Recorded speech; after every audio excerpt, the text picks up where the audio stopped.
Order in the court. Please don't let this man help me. Order in the court. Order in the goddamn court. Sorry, Agnes. And I got a part in a movie in 1986. I called it The Nigga They Couldn't Kill. Oh. Yeah, he was supposed to be, he raped a white woman, and they tried to electrocute him, but it didn't work. And he became sort of a cult hero. No, not that one. That was the other awful one. But and then they tried to hang him, and they tried to do all this stuff. And I had a lot of training day in me, and there were some Jewish people in the audition, and I said, yeah. They said, no, it's funny. It's like they hang them and then they can't. I said, yeah, like you bring some Jewish people into a room and they think it's a shower, but it's gas. Oh. And they said, right. I said, right. That ain't funny. So to me, it wasn't funny about putting a rope around my MFing neck either. I made a point. The guy was like, who the hell was this little nigga talking like this?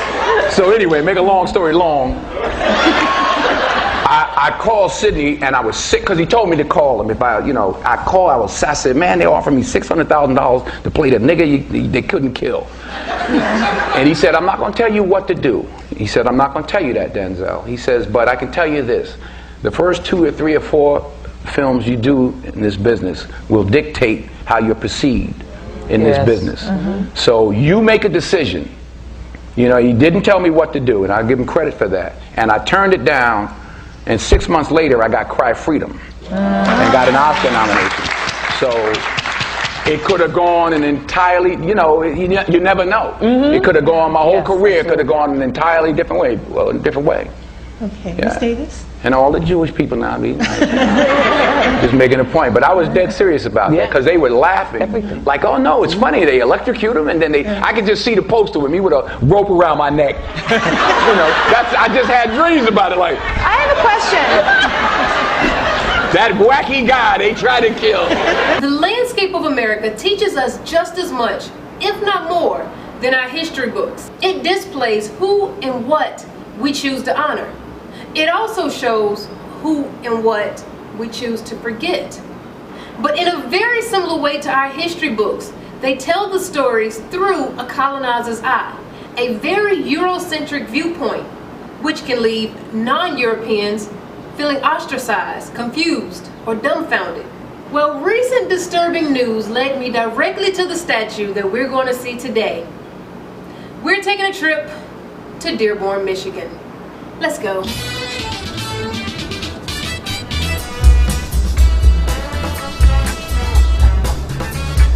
In the front of City Hall in Dearborn, Michigan sits a tall statue honoring Orville Hubbard. Orville Hubbard was the mayor of Dearborn for over 36 years and known as being very detail-oriented and organized, but known even more so as being the biggest segregationist. Or Detroit, out here in Dearborn, where some real Ku Klux Klan live.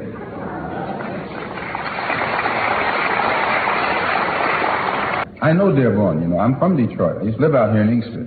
And you had to go through Dearborn to get to Inkster. Just like riding through Mississippi when you got to Dearborn. Dearborn was an all-white suburban town right outside of Detroit. And not white by circumstance, white by purpose and intent. See, the very idea of an all-white neighborhood has long been the symbol for prestige.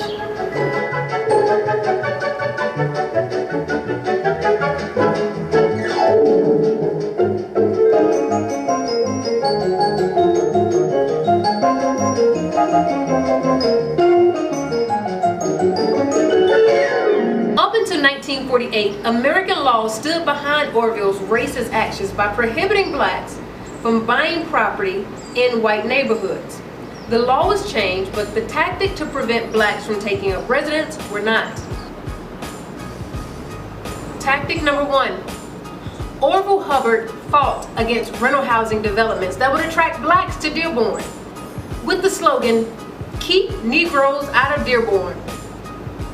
Clever slogan. Tactic number 2. If blacks moved to Dearborn, in the words of Hubbard, we would respond faster than a fire. They would send the police and the firemen to their house constantly, especially at night, in response to troubling calls. And tactic number 3, although the law supposedly prohibited discrimination, Dearborn worked closely with lenders and realtors to make sure that they continued to keep blacks out. Even after Orville's death, the black population in Dearborn remained almost non-existent.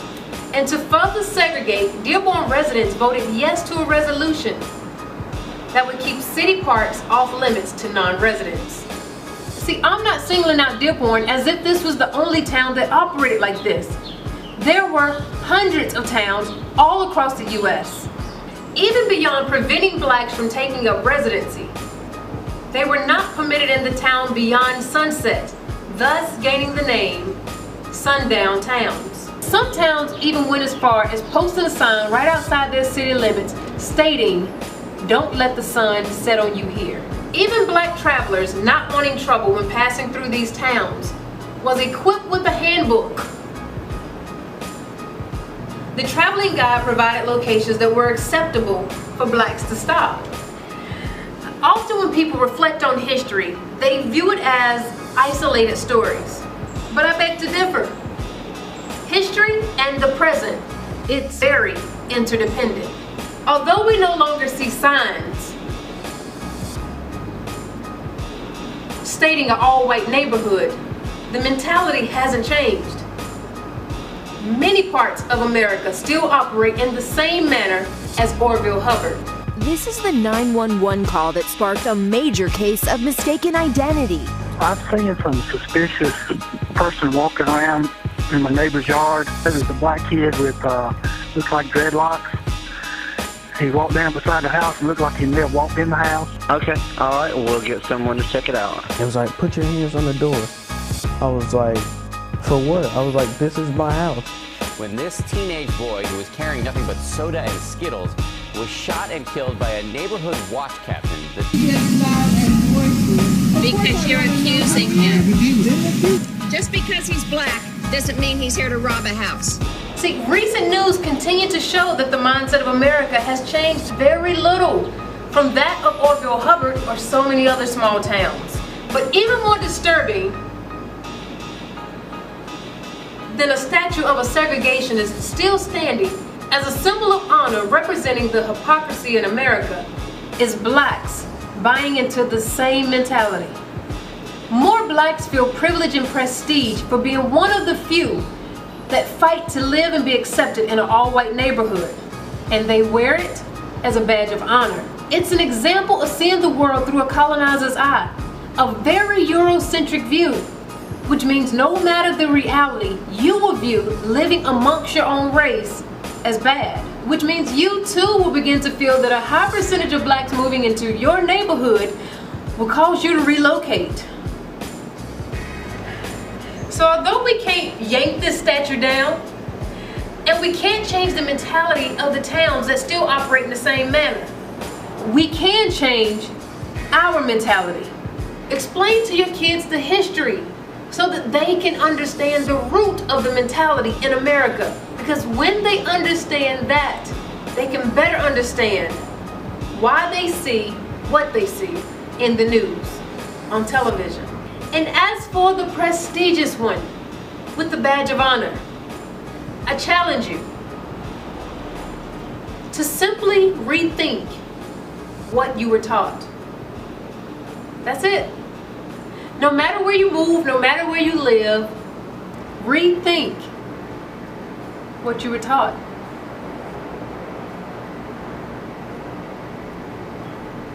Till next time. You're going to have to ask yourself a couple of questions by the end of the program. Why would our schools leave all of this history out? I mean, this is some of the greatest American story that you've ever heard. Why would they do that? And it's everywhere. You just don't know where to look. If you take a look at the revolutionary paintings of revolutionary times, here it is. This is the Boston Tea Party. Bunch of white guys, and then these people strangely looking like Indians, and they're not. But That's it. Not a lot of racial diversity. If you watch movies, one a great movie. This is John Adams. You watch John Adams and you don't see a lot of racial diversity. I'm currently watching Johnny Tremaine. This is I love this movie. I remember this growing up. I was watching it with my kids just last night, and I noticed there are a couple of American Indians, but you don't see any African Americans unless they're slaves. They will show people as slaves, but that's it. Now, I want to show you a painting of the Battle of Bunker Hill. Here's the Battle of Bunker Hill. Bunch of white guys, right? Unless you know where to look. Right here. That's Peter Salem. He was actually the hero of the battle. It doesn't look like he's a hero there. He looks like he's cowering behind the white guy with a sword. He was the hero of the battle. And he saved scores of American lives that day. Why don't we know this? Look here. African American, helping row the boat across. You know what his name was? Prince Whipple. He fought alongside Washington during the Revolution. Take a look at this one, this painting of, this is the Marquis de Lafayette. If you look at this, you just think, oh yeah, and then he made his slave dress up like I don't know what. But that's what you would think, right? This guy is incredibly important. This guy may have won the Revolutionary War. James Armistead was his name. How did he win the Revolutionary War? Double spy.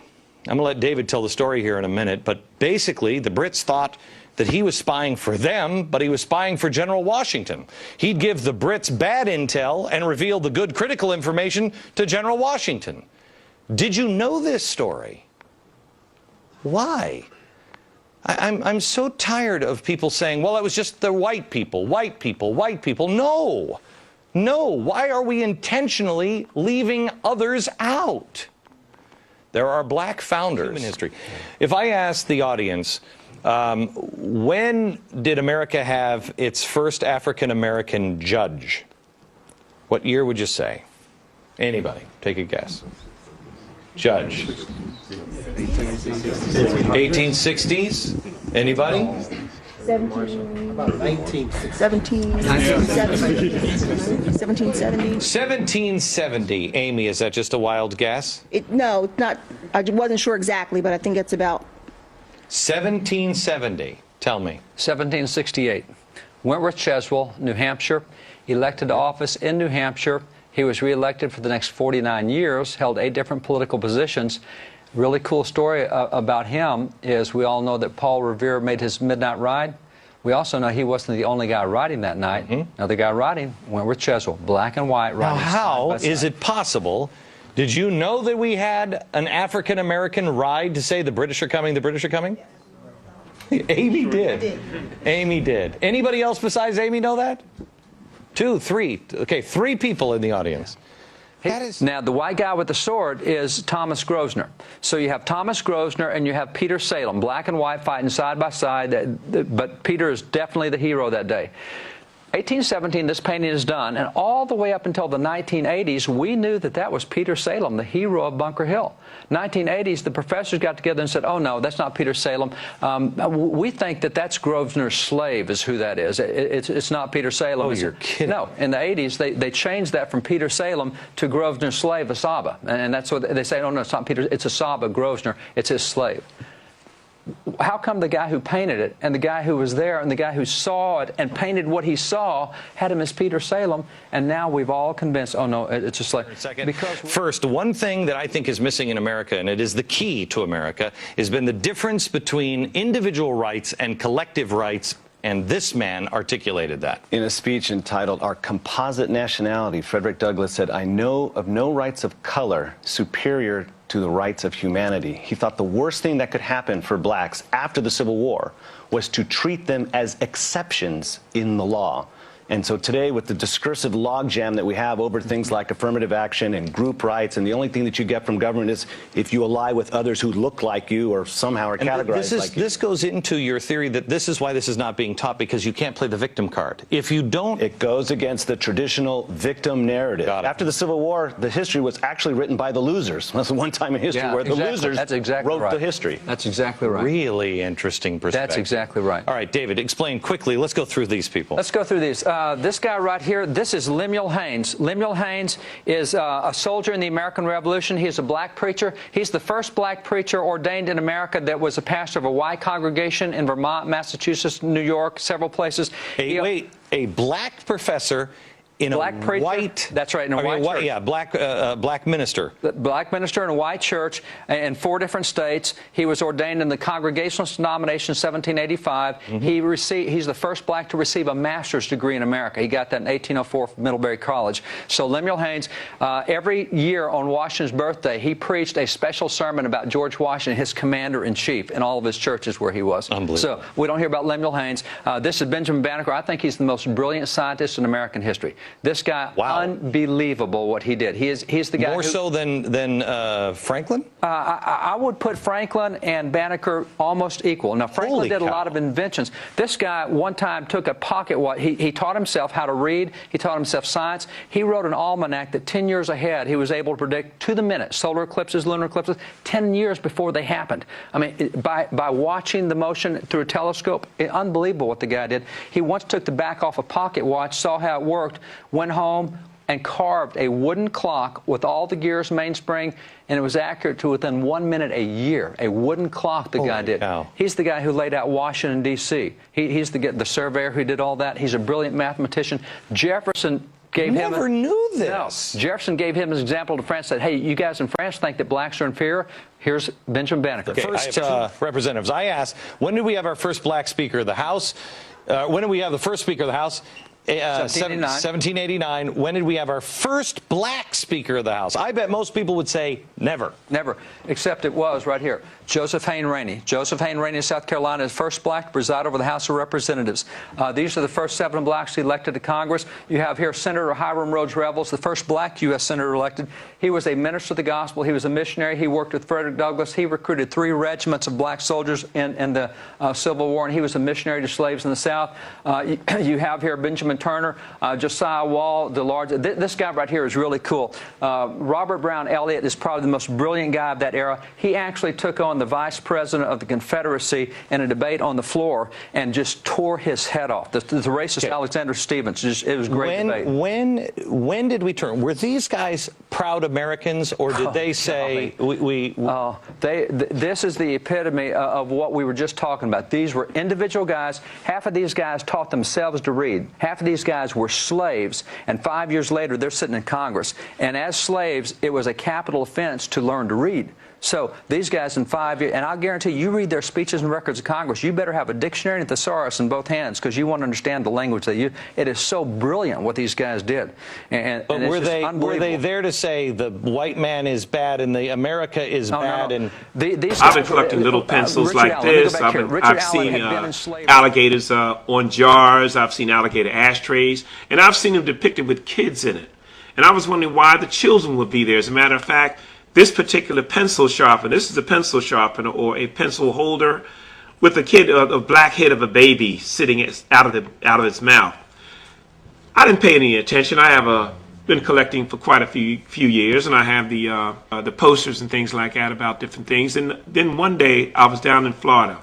I'd gone down with my wife, and I took a trip for myself off to the Wild Blue Yonder, going out to hunt artifacts. And in my quest to hunt artifacts, I came upon a pawn shop in Sanford, Florida. In the pawn shop was a gentleman who owned it. They went and got him and told him I was there and I wanted to buy some of the shackles he had hanging around the walls. I asked him, could I buy them? He said no. He didn't want to sell anything. He just wanted me to see it. Then we began to talk. And I asked him, I said, look, please let me buy something. I got to take something from here. He says, no. He says, I don't want to sell anything. He said, but I'm going to the back and I'll sit down. Meanwhile, he came out and came back out and he began to talk to me. He said, you know, he said, you probably don't know this, He said, but years ago, he said, my grandfather, before he died, told me of the things they would do. He said he would go down. He said his grandfather said they would go down and they would take babies with them. I said, what do you mean babies? He says, well, let me tell you. He said the slaves who had babies, they would steal the babies during the course of the day, sometimes when the mothers weren't washing. I said, what do you mean babies? I said, you mean babies like 5 or 6 years old? He says, no. These babies, some would be infants, some would be a year old. He said some would be toddlers. He said they would grab these children and take them down to the swamp and leave them in pens like little chicken coops. They would go down there at night, take these babies and tie them up because they hunted the big bull alligators. These big bull alligators were not raised on farms. They were in the wild. These alligators would weigh 600, 700, 800 pounds. Those are the ones they wanted. They would skin them, make the wallets, get the meat, do different things with them. He said, but what they were doing was tie them up, put a rope around their neck and around their torso, around here, and tie it tight. He said, I said, well, what would the babies be doing? He said, well, my grandfather said they'd be screaming. He said, what would you do? He said, just let them scream. He said, what they would do, it would help them to chum the water. He said, when they would throw the babies in tied to this rope, he said, in a matter of minutes, he said, the alligators were on them. He said the alligators would clamp his jaws on that child. As a matter of fact, once he clamped on him, he was really swallowed. You couldn't see anything but the rope. And we would pull the alligator in and tie his nose and hit him in the head with an axe, a pickaxe. He said we would then drag him to the shore. We'd drag him to the shore and leave him lay, and we would do it again, maybe 2 or 3 times a night. I said, so what do you mean? He said, well, yeah, they were taking these babies and killing them for alligator bait. I said, so all these things I've been collecting, are really, really something that I can really talk about and say they're of a truth by what you say? He said, I'm telling you, he said, nobody wants to talk about it. He said, I'm only telling you because you're here. I may never hear from you again. He said, but these things actually depict the acts that they did to slave babies back in the Bayou country and down the south. They did this. They hunted alligators with these babies. That's why they call alligator bait. Wow. That's hard hitting, brother. Y'all mad at me, sisters? Do you have anything that you'd like to say, Mr. Yes, Your Honor. Should I stand? Please. Black people and white people are nowhere related. In my opinion, I think black people evolved from animals. Now, Professor! I got it open!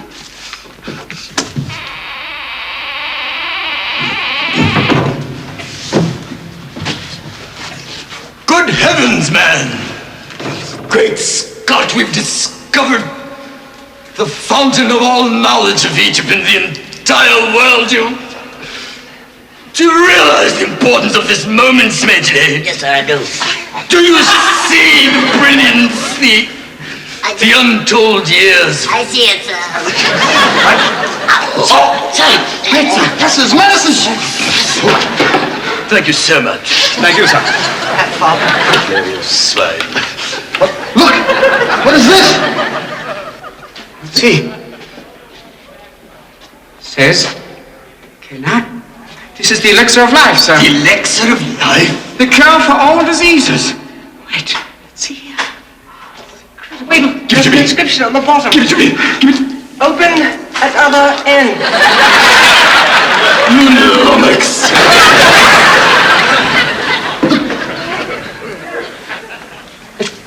This can't be, man. What? You know what this is? What is it, Buddha? It's the Book of Life.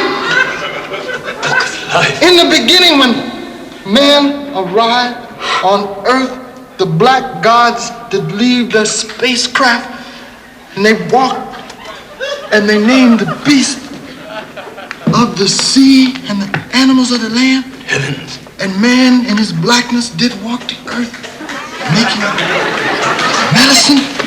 Medicine? They discovered time. These were all black people got down. Wait a minute. There ain't nothing in here about whitey. This is ours, Jack. Wait till the brothers hear this. Puna. I'm gonna get this book out of here, baby. This tells the real tea. Puna, check this out. Self-control yourself, don't you see? What you mean, Jack? Look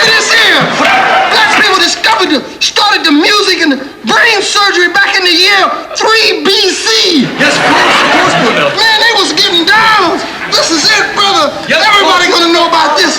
This one, we can change the history. Civilization will be changed. By all means. Yeah, this is gonna be it. Get the bulldozers, there's nothing here. But. Shut up!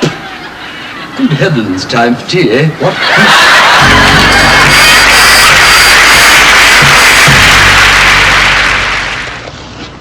Slavery. That's the place everybody likes to start Negro history. You have ignorant black men being brought over from Africa in chains. Terrible thing, slavery. But this way slavery is taught, it sort of takes the sting out of it. Because the way it's usually taught, people think that we Afro-Americans started with nothing but little grass skirts like the kids in the Tarzan movies. And though America gave us slavery, America kindly gave us religion and a lick or two of education. And when we get more jobs and more education, then up from slavery. But we had something before we left Africa, something more than rhythm. I mean, we had a high culture. The culture was so high that great artists in the world are still borrowing from it. Now here's a sculpture by an unknown African artist. And here's what Paul Klee took from him. Now here's a work by an unknown black African, and Pablo Picasso liked what he saw. Another African design, and Modigliani swiped it, or he was influenced by it, or whatever polite word you want to use. Another black African artist, and Picasso didn't change it very much. I mean, when you look at this copy, you got to give us a little more than rhythm. You got to give us style. Now, if you tell the history of slavery right, you got a big problem on your hands. The slave trader didn't take some savage out of Africa.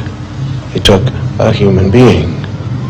He sold him like an animal and separated him from his family.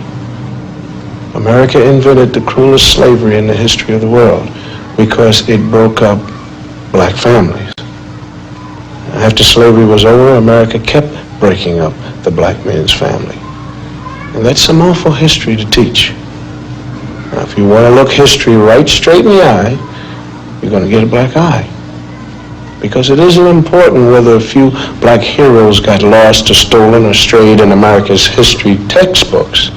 What's important is why they got left out. Now, this country has got a psychological history. There was a master race, there was a slave race. And though there isn't any political slavery anymore, those same old attitudes have hung around. I mean, the burning part of Burn, Baby Burn is right here in this classroom. We want to thank Mrs. Lovely Billups and the whole gang here at the 4th grade for the brilliant and intelligent artwork that they've done here to make this whole broadcast sing. I want you guys to keep pretending that I'm not here. You're doing a great job, and just keep on drawing and reading and writing and doing what you have to do, because I'm going to talk about some other kids. Not you, Mary, John, and Bob. These are kids from other schools.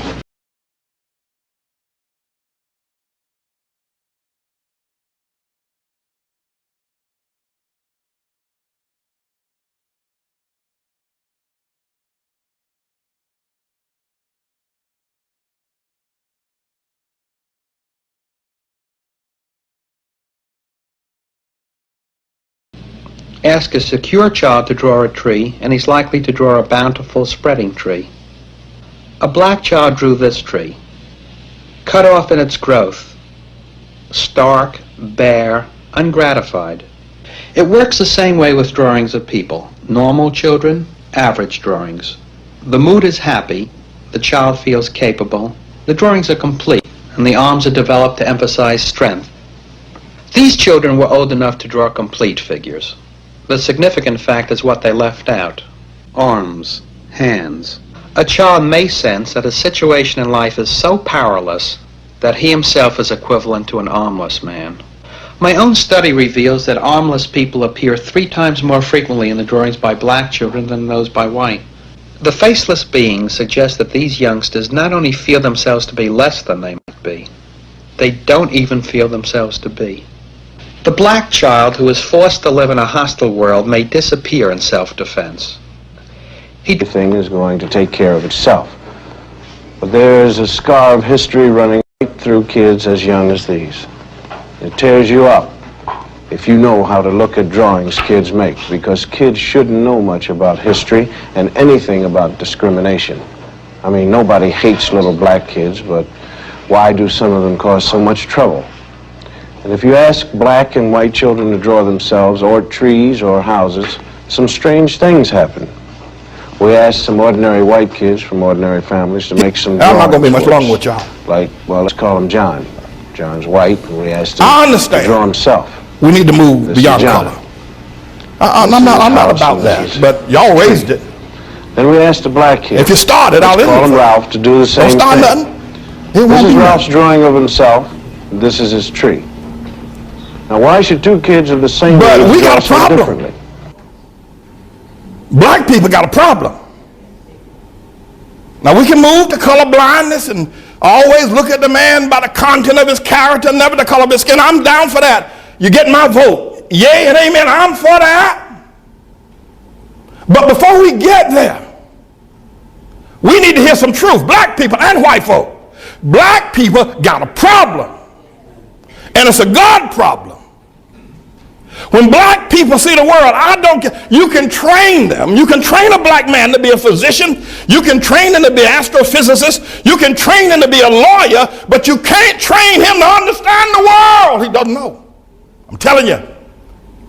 There's not 2 cents worth of difference between a mass murderer. There's not 2 cents of difference between a petty thief that's locked away in prison than a black doctor when it comes to understanding the world. Listen, you listen to me. We got to deal with this. And we need to begin to acknowledge it, talk about it, ask God to help us, because only God can help black people where they are. Black people had Africa, that big old continent over there. They never built one boat that was seaworthy. Not one. There's not one monument in Africa, in all of Africa. I know you're talking about Egypt. Egypt is not Africa. There are no great cities that were built. Even before the first colonization of white people coming to the shores of Africa, or the slave ships, black men built nothing. No sewer system, no houses above one level, and none of them made out of stone. All of them made out of grass and wood. Black men, before the white man ever got to Africa. The worst thing that could ever happen to South Africa was when they gave it to Nelson Mandela and black folk. That was a great nation. Now, notwithstanding apartheid was wrong, we all know it's wrong. I'm against it. There should have been some other resolution, though, than turning it over to Nelson Mandela. Disease, AIDS, and crime is running wild in Johannesburg. They're killing one another over there. They're dying of sickness. The government is mismanaged. The people who ran the nation are now leaving the nation because black folk don't know how to run no nation. They don't know how, and we need to admit it. I know you don't like it, but you need to stop shucking and jiving. We got a problem. Nigeria produces oil every year, yet the children over there are hungry and pot-bellied and walking barefoot. We got a problem. You talk about the Hutus and the Tutsis. Look what's going on in Zimbabwe now with Mugabe. We got a problem, black folk. And forget about Zimbabwe and South Africa, Nigeria. Look at what y'all have done in Harlem. You can't even hold on to Harlem.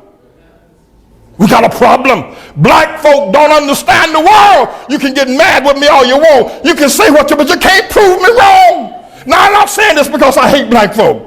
I'm saying it because I love you enough to tell the truth. And the only person going to ever help us get out of the situation is going to be God. There's something wrong with the black man's mind. There's something wrong with his mind. He does not understand the world. He doesn't. I don't care if he learned medicine. He doesn't understand the world. He can't even hold on to Harlem. When he was here, he moved out. We got to talk to the Lord. people, we got to talk to God. And black women, Shirley Chisholm, Harriet Tubman, Coretta King, one of her boys. Yeah, okay, then we got a black president. But you black women, what's wrong with y'all? Y'all gonna let that white woman, what's wrong with you black women voting for Barack? Don't you understand? It should have been a black room if you're gonna have a black president. What's wrong with you? Y'all ain't got no sense, you black women. Your men treat you like the dogs, like your dogs. They walk all over you. They make you pay the bills at home, and then the preachers pimp you in the churches and make you pay the bills. Y'all crazy black women buying these black men private jets, the tune of $50 million for a nigga to ride around in a private jet, and you talk about look at our pastor. What's wrong with y'all women? What's wrong with you? What's wrong with you? And what's wrong with a black man that would take that kind of money out of a poor neighborhood and buy himself a private jet? What's wrong with y'all niggas? What's wrong with you? What's wrong with you, black women? What's wrong with you voting for Barack Obama? What's wrong with you? What's wrong with y'all? You niggas are crazy. Black people, let me tell y'all something. If you don't ever hear me say preach again, they can kill me tomorrow. But let me tell you something. We're not going to ever get anywhere until we look into the mind of a black man. He doesn't think correctly. I don't care what he is. He can be a doctor. He can be an astrophysicist. The nigga ain't got no sense. You talk to him. You talk to a black man. He doesn't understand the world. He's never built anything. The most the black people have ever done, they did it here in America under white people's help. When they were in Africa, they didn't do nothing. It's my firm belief that somebody has to be that. Everybody can't be mealy-mouthed. Everybody can't be compromising. Everybody can't tiptoe through the tulips. Everybody can't play politics. Everybody can't, if I haven't said it, compromise. Somebody has to be strong. I wouldn't have to be as strong as I am if I saw some others being strong like that. I could tone down, but I'm feeling such desperation to get the message out, to try to plant the seed in those who are strong enough that the walls of their heart, the walls of the uterus of their minds, metaphorically speaking, can hold that revolutionary life and not abort it. So I'm not looking for great crowds. Most of the great crowd, you can get a great crowd where 1 million will show up if you're compromising on the principle. If you're telling them, as I heard some rappers and some musicians say, I'm going to the Million Family March, they said. I went to the Million Man March, and I did too. And they said, I'm going to the Million Family March because this time it's for everybody. So they were happy that white folks were being included. I'll never have anything where the white man is included. Alton Maddox is not at the slave theater right now because Alton Maddox says that what I'm doing is for the African. What I'm doing is for the black man and black woman. No white folks, they came to the door, they tried to get in, they criticized him for having me there, everything. They tried to take him to court. And the old Negro judge out there that owned the slave theater ended up putting Attorney Maddox out because he wouldn't let white folks in. There must be some place where white folks can't come. Now, white folks, we can't keep them out of here. This is Harriet Tubman, this is school. If they came in here, if they can sit under the fire that I'll put on their behind, they're welcome. But when they come, I ain't changing nothing for them. If anything, it's going to get hotter and harder because I got examples to point to sitting in the audience. And I many times tune right in on them, sitting right in the audience. Look at that old ugly beast sitting there. Look at the way he's squirming. White folks, I say, should never be able to come into a black revolutionary meeting and be comfortable. And be comfortable. They shouldn't be comfortable. They should be uncomfortable. So I'm that one. It closes doors in my face. It cuts back on money that could go in my pocket. It drives some women away from me. I've had some sisters I was trying to talk to, and they were really, I mean, I thought it was really, you know, something. We talking, and the sisters, none of those sisters, some of them, you know, one of the sisters is a singer, and this is a singer. That's all. I didn't say the actor. I said a singer. And I thought we were going out. This is some few years back. I was all excited. I heard the girl sing. I thought we were going out, and as soon as we about to make to go out, she honestly, as God is my witness, said to me, I found out who you are, really. She said, I can't go out with you. She said, I'm not lying. She said, I might get killed if I go out with you. Do you want me to die with you? This is the truth. So, I mean, all of that is a part of it. I've been to Mecca 7 times. So you ain't got to wait for me to come back and tell you that I had no change of heart because of some crackers over in Mecca. I've already been 7 times, and I'm harder on them every time I come back because I found racism in Mecca. So I ain't coming back telling you that I'm changed because of some crackers I saw in Mecca. I ain't gonna change because of no communist cracker, no socialist cracker, nor a soda cracker, or a Nabisco cracker. No cracker is gonna change me. So brother, if they stay away from me, they stay away. If the black nationalists, if the Pan-Africanists, if these other radical organizations, for certain reasons, pull back from me and I look up and they ain't with me no more, I don't give a damn. I love them still, but I keep on pushing because somebody has to hold the line. And I'm going to hold the line. Back against the wall on the 1-inch line.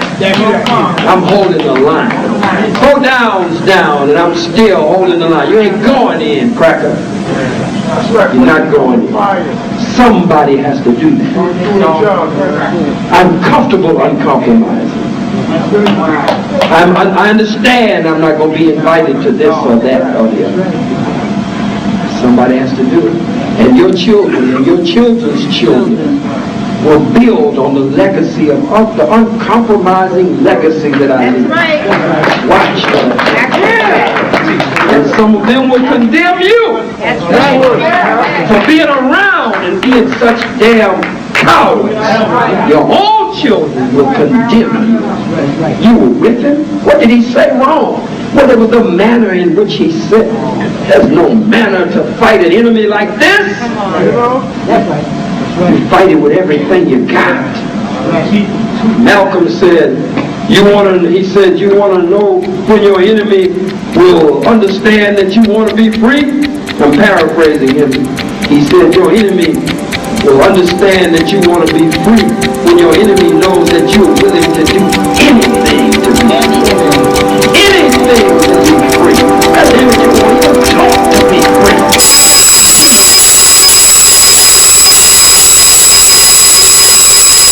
Court finds the defendant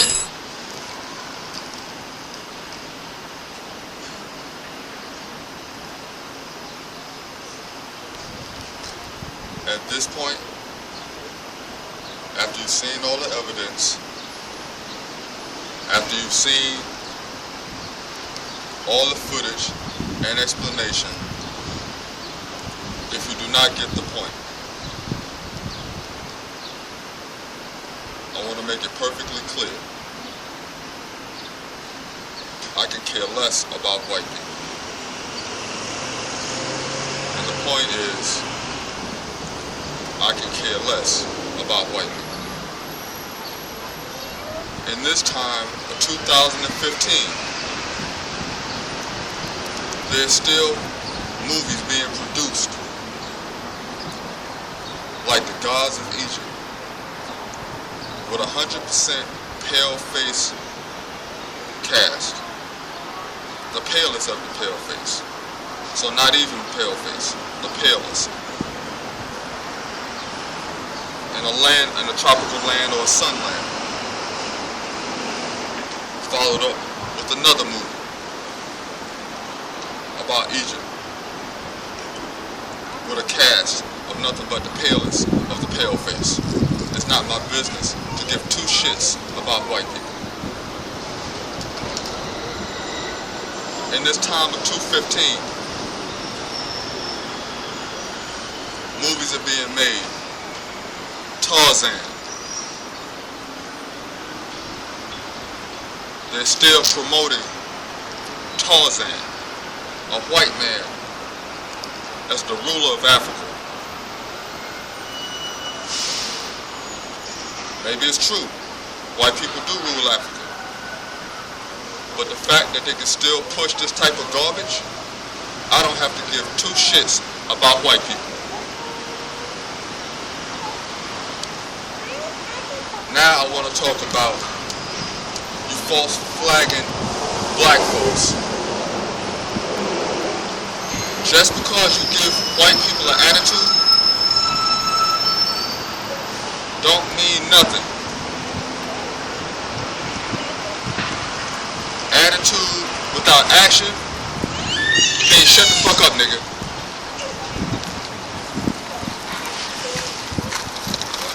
In darkness we trust. In darkness we trust. In darkness we trust. If you did not get the point, in darkness we trust.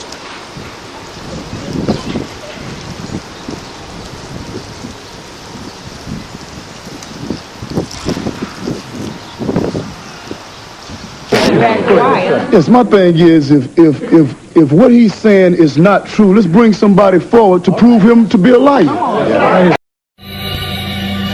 Wow, Lady Gaga surprising a lot of people last night with this tribute to the Sound of Music. Afterwards, Julie Andrews joined on stage, gave her a hug, and called it wonderful. It was It's very wonderful. impressive, though, isn't it? It's hard to really hear her voice Lady Gaga. with all the jigaboo music that she do, whatever you want to call it, jigaboo. Yeah, she has a nice she's voice. a gorgeous voice. I never knew. Very nice. All right. It's hard to really hear her voice Lady Gaga. with all the jigaboo Yeah. music that she do, whatever you want to call it, jigaboo music that she do, whatever you want to call it, jigaboo.